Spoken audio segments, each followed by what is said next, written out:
We're here with Dante Malagrino, the CEO and co-founder of Embrane.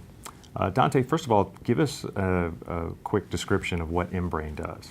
Well, Embrane builds virtual network services, and we are part of the software-defined networking group of companies, if you want, and we are focusing specifically on the layer 3 to 7 portion of the stack. So we're not looking at necessarily doing layer 2 connectivity, but we focus more on the services that enable applications to get more agility out of the network infrastructure.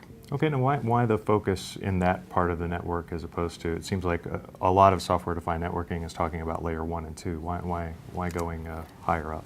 Well, because when we started looking at what was needed in terms of changes in the network infrastructure, we spent a lot of time working with the early adopters of cloud technology and infrastructure as a service. They were clearly the ones that were most dissatisfied with the capabilities provided by the network, and they were clearly telling us that they needed a much different level of agility in delivering network functionality at all layers of the stack. And it was pretty obvious to us that being able to spin up a load balancer on demand in a matter of seconds in an automated fashion, or a firewall or any other type of network service, was a very significant priority for them. And so that's why we started from those services, because that's what the customers we worked with early on were demanding from us. And when you're talking about it from advantage, from the point of view of your customer, why not just buy a load balancer that's already a piece of hardware, an appliance that's already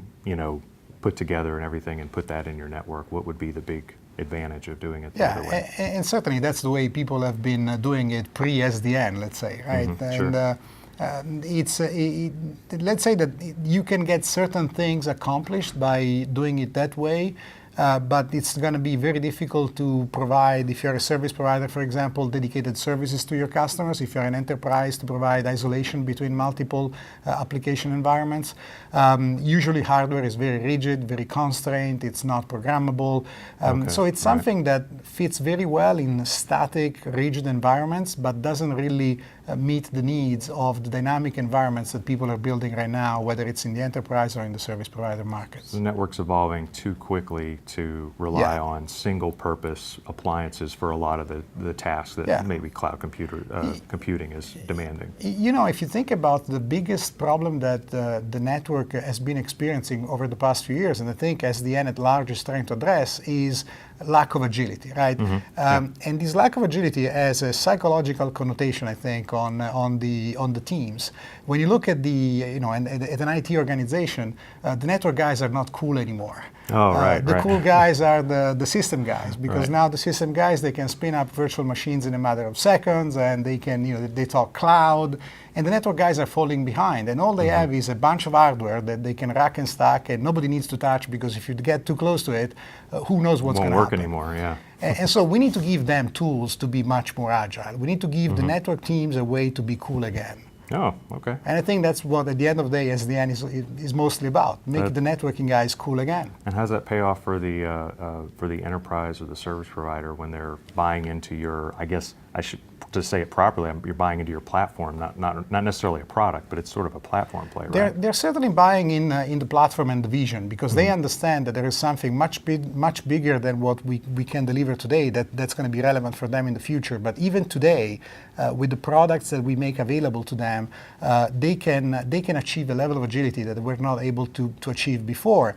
And more specifically, you look at the service providers, now they're able to offer dedicated, guaranteed services to their customers, provide SLA, and they can do all of these while monetizing the technology. So while being able to deliver value that they can sell to their customers, because it's value that their customers are willing to pay for.